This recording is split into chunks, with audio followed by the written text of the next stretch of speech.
श्री स्वामी समर्थ. जय गजानन माऊली. मित्रांनो, आजचा व्हिडिओ शेवटपर्यंत बघा, अजिबात स्किप करू नका. यातून तुमच्या भविष्यात काहीतरी बदल नक्कीच घडेल. कोणत्याही गोष्टीला वेळ लागतो. व्यवसाय सुरू केल्यानंतर लगेच ढिगाने ग्राहक मिळत नाही. लगेच भरपूर पैसे मिळायला लागतात का? व्यवसायाला पुरेसा वेळ द्यावा लागतो.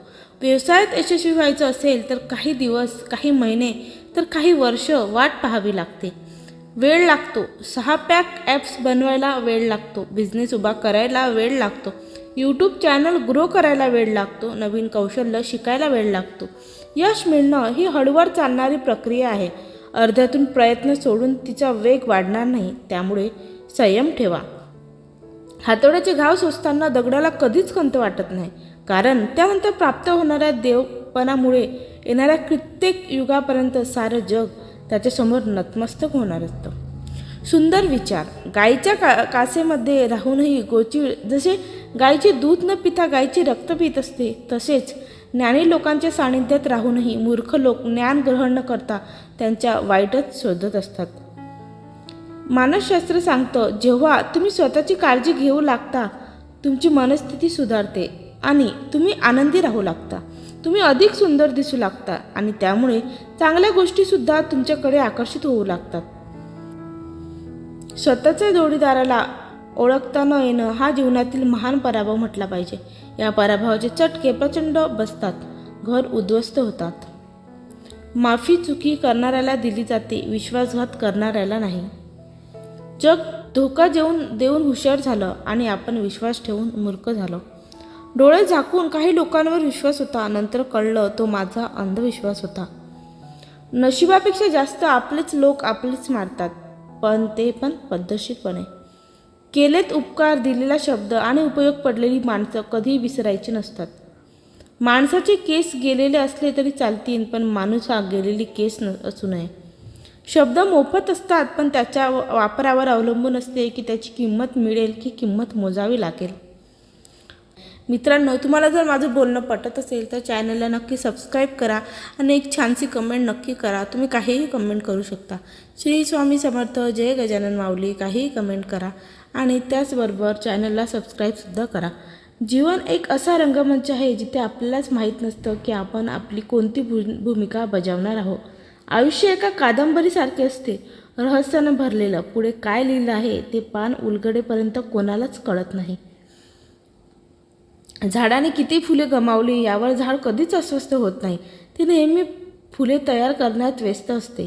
तसंच आयुष्यात काय गमावलं हे दुःख विसरून नवीन काय मिळू शकतो यातच जीवनाचा खरा अर्थ असतो.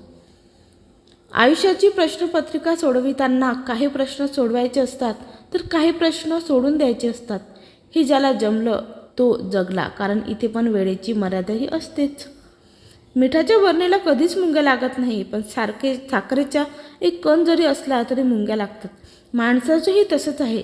गोडवा जिभेवर असेल तर सारेच धावून येतील, पण मिठासारख्या खारटपणा असेल तर कोणीच येणार नाही. ज्याची वाणी गोड त्याचं आयुष्यसुद्धा हे गोडच असतं. नशीब हे आकाशातून पडत नाही किंवा जमिनीतून उगवतसुद्धा नाही. नशीब आपोआप निर्माण होत नसते, तर केवळ माणूसच प्रत्यक्षात स्वतःचे नशीब घडवत असतो. नशिबात असेल तसे घडेल ही गोष्ट खरी नसून आपण जे करू त्याप्रमाणे नशीब घडेल हीच गोष्ट खरी आहे. आपल्या कर्मावरच आपलं नशीब लिहिलं जाते. जगावे असे की जीवन कमी पडेल, हसावे असे की दुःखाचा विसर पडेल. नशिबात असेल ते नक्की मिळेल, परंतु प्रयत्न इतके करावे की परमेश्वराला ते देणे भागच पडेल. त्यामुळे तुमचे कर्म चांगले करा. तुमच्या आयुष्यात जे नसेल ते सुद्धा तुम्हाला मिळेल आणि तुमच्या आयुष्यात जे दुःख असतील ते दुःख पण परमेश्वर तुमच्यापासून घेऊन टाकेल आणि तुम्हाला एक आनंदी आयुष्य देणार. मनाला खूप लागलं पण सत्य आहे. वर्गात शिक्षक विचारतात, गाव आणि शहर यात काय फरक आहे? एका मुलाने खूप सुंदर उत्तर दिलं की इतकेच अंतर आहे. गावात गायी पाळल्या जातात आणि कुत्रे भटकत फिरत असतात, तर शहरात कुत्री पाळली जातात आणि गायी भटकत फिरत असतात. जीवनाचे कडू सत्य आहे सर. अनाथ आश्रमात मुले भेटतात गरिबांची आणि वृद्धाश्रमात म्हातारी माणसं भेटतात श्रीमंताची. तुम्हाला हा पटलं असेल तर नक्कीच व्हिडिओला लाईक करून एक कमेंट नक्की करा. तुमच्या याच्यावर काय मत आहे? माणसाने माणसावर टाकलेला विश्वास जेव्हा तुटला तेव्हा दरवाजाचा जन्म झाला. त्या विश्वासावर देखील जेव्हा आघात झाला तेव्हा कुलुपाचा जन्म झाला. आणि त्यामुळेच कोणाचा ना कोणावर विश्वास राहिला तेव्हा CCTVचा जन्म झाला. घरात साधा काचेचा ग्लास तुटू नये म्हणून लोक ते किती काळजीपूर्वक जपतात.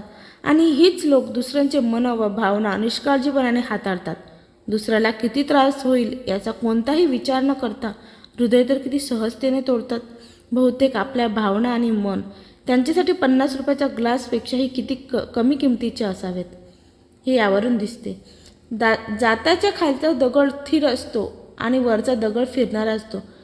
जेव्हा दोन्ही फिरणारे असते तर दळण घडले नसते. आत्मविश्वासाचा पाया हा स्थिर हवा, मग त्यावर कर्माचा दगड प्रारब्ध गतीने फिरत राहिला तर संकटे, चिंता, काळजी यांचं पीठ होते. श्री स्वामी समर्थ. जय गजानन माऊली. मित्रांनो, तुम्हाला जर आजचा व्हिडिओ आवडला असेल तर चॅनलला नक्की सबस्क्राईब करा. व्हिडिओला एक लाईक करून छानशी कमेंट नक्की करा. धन्यवाद.